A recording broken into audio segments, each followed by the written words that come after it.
Hello पे मैंने आज वीडियो +2 फर्स्ट ईयर पे जो थे आज आम यूनिट 2 किछटा कॉन्सेप्ट आलोचना करवा। यूनिट 2 आरंभ करिया आज आम फर्स्ट ईयर पिलांकर एटा ठीक अच्छे। फर्स्ट ईयर पिलांकर क्लास नंबर 8 पूर्व 7टा क्लास ऑलरेडी सरी जाइए जो आम यूनिट 1 विभिन्न टॉपिक विषय डिस्कशन करछे। तार लिंक मो ऊपर दे दे तुम जाइए देखिपर जब तुम देखना ठीक अच्छे। तुम समस्त सीएचएस एजुकेशन चैनल को स्वागत जो थे आज आम पढ़ा शिक्षा मनोविज्ञान विषय साइकोलॉजी विषय कौन मनोविज्ञान कौन शिक्षा मनोविज्ञान कौन यही दुईटा कनसेप्ट आज आम बहुत भलसे बुझा चेष्टा करिया ठीक अच्छे। जदि चैनल नुआ ताले निश्चित भाव चैनल को आम सब्सक्राइब करिया ठीक अच्छे। चैनल को सब्सक्राइब करिया वीडियो को लाइक करिया आउ फास्ट ईयर पिला सहित शेयर करिया आज वीडियो को ठीक अच्छे। लेट करियानी आरंभ करिया। जितेबाला मनोविज्ञान आरंभ हुए केमिति ना जमती अतीत मनुष्य जितेबाला निजर बा अन्य मानकर विभिन्न प्रकार व्यवहार को लक्ष्य करिथिबो ठीक अच्छे। तो से विभिन्न प्रकार व्यवहार विभिन्न प्रकार मनुष्यर मनर स्थिति विषय अनुधान करथिबो जे सब बेले तार मनर स्थिति सब बेले बदलुची तार कारण कौन ए विषय जानिया पई जेतेबाला कोन हला विभिन्न प्रकार मनुष्यर अन्वेषण आरंभ हला मनुष्य खोजा लगे जे कौन तो से विषय निजर व्यवहार निजर मन विषय जानापी जिते अध्ययन आरंभ है से मनोविज्ञान कनसेप्ट बाहर की आसला ठीक अच्छे। मनोविज्ञान कहले कौन मनोविज्ञान को इंग्रेजी साधारणतः साइकोलॉजी कहुए ठीक अच्छे। साइकोलॉजी कहुए साइकोलॉजी शब्दटी दीटा ग्रीक शब्द गोटे हूँ साइक आ गोटे हूँ लोगस। साइक बा लोगस ए दुईटा ग्रीक शब्दर मिसिकी साइकोलॉजी शब्द तैयारी होइछ। साइक्र अर्थ होउछि आत्मा आ लोगस रो अर्थ होउछि विज्ञान बा अध्ययन। विज्ञान बा अध्ययन होउछि कार अर्थ लोगस रो अर्थ आ साइक्र अर्थ होउछि आत्मा।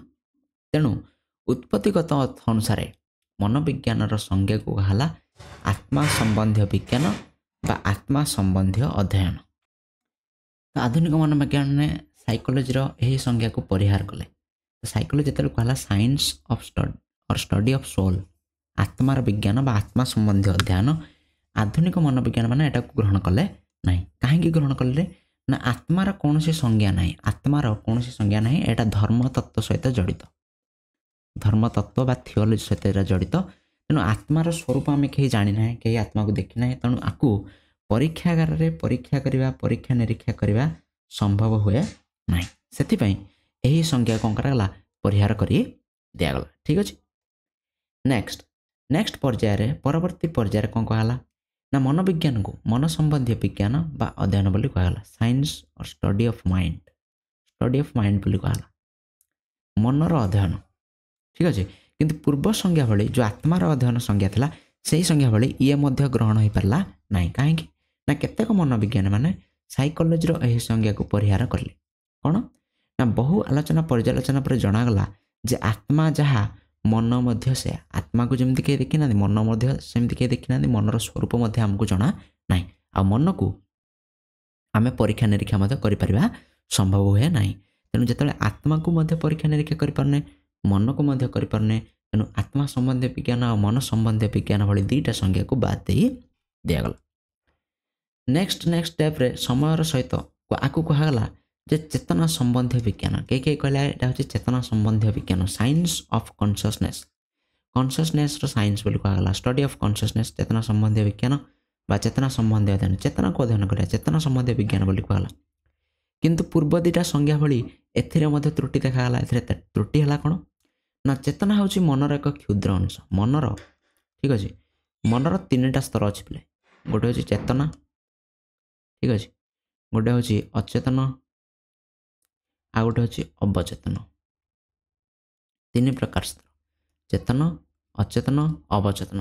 तो तीनटा स्तर कथा ये कहुई तेणु मनर आउ दुईटा स्तर अचेतन अवचेतन कथा ये जमारू ये कह जाए ना केवल चेतन कथा कहुई किंतु चेतन हूँ गोटे छोटिया अंश ठीक अच्छे। आहरी दुईटा स्तर अच्छी तो ये दुईटा स्तर भितर ये किसी कह जाए ना तेणु केवल चेतना को मनोविज्ञान अंतर्गत करने सठिक हे ना बोली यही संज्ञा को कौन कर दिगला ना बाद दे दिया गला ठीक अच्छे। ଆଉ ଲାଷ୍ଟଲି मनोविज्ञान अर्थ को आधुनिक मनोविज्ञान माने कहले जे आचरण संबंधी विज्ञान बा अध्ययन बोली कहले साइंस और study of behaviour science of behaviour और स्टडी ऑफ बिहेवियर आचरण अध्ययन व्यवहार अध्ययन बोली संज्ञा प्रदान कले। तो व्यक्तिर आचार व्यवहार कार्यकलाप यही सबू को लेकिन मनुष्यर आचरण आम बोली कहचे। ठीक अच्छे यहाँ प्राणी मानकर व्यवहार को पाथ्य करी मनोविज्ञान क्षेत्र में विभिन्न नुआ नुआ चिंताधारा मान प्रवर्तन हो आसुअछि। तेणु तापरठू जितेबाला वाटसन ये मत देते जे मनोविज्ञान हूँ व्यवहार विज्ञान व्यवहार संबंधी विज्ञान तापर कौन कला ना व्यवहार को अध्ययन करने लगे जोटा कि आधुनिक मनोविज्ञान अर्थ। तो परीक्षा जब आसला आधुनिक मनोविज्ञान अर्थ कौन ताले तुम्हें लिख निश्चित भाव कौन मनोविज्ञान हूँ व्यवहार संबंधी विज्ञान। तापर केतरा डेफिनेशन देखिए वाटसन को डेफिनेशन में जस्ट कहली मनोविज्ञान हूँ व्यवहार एक वास्तव धर्मी विज्ञान। ठीक अच्छे स्किनर सेमती कहते मनोविज्ञान हूँ व्यवहार और अभिज्ञतार विज्ञान ये मत व्यवहार और अभिज्ञता विषय कहते। गारिसन कहते मनोविज्ञान हूँ एपर एक विषय जहाँ व्यक्तिर व्यवहार संपर्क में सूचना दिए। तो आम जानूचे ये गोटे साइंस कम्प्लीटली ये गोटे कौन गणित रसायन शास्त्र पदार्थ विज्ञान भाया गोटे साइंस ना कि मात्रा आम साइंस बोली कहूँ मनोविज्ञान को। ठीक अच्छे ता सहित ये हूँ कौन ना ये व्यवहार उपर ये गुरुत्व दिया क्या गुरुत्व दिया व्यवहार व्यवहार उपर गुरुत्व दिया व्यवहार उपर गुरुत्व दिया तेणु व्यवहार विज्ञान हूँ मनोविज्ञान बोली आम जानिले। आम कौन जाना तापर जाना शिक्षा मनोविज्ञान कौन मनोविज्ञान जानिले तापर जाना शिक्षा।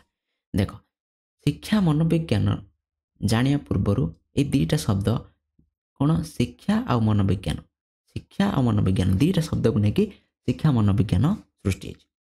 तो शिक्षार अर्थ आम अलरेडी पढ़ीचे शिक्षार अर्थ पढ़ीचे मुझे वीडियो लिंक देदेवी से जाकि तुम देखिपार मनोविज्ञान अर्थ ए जस्ट आम पढ़ले।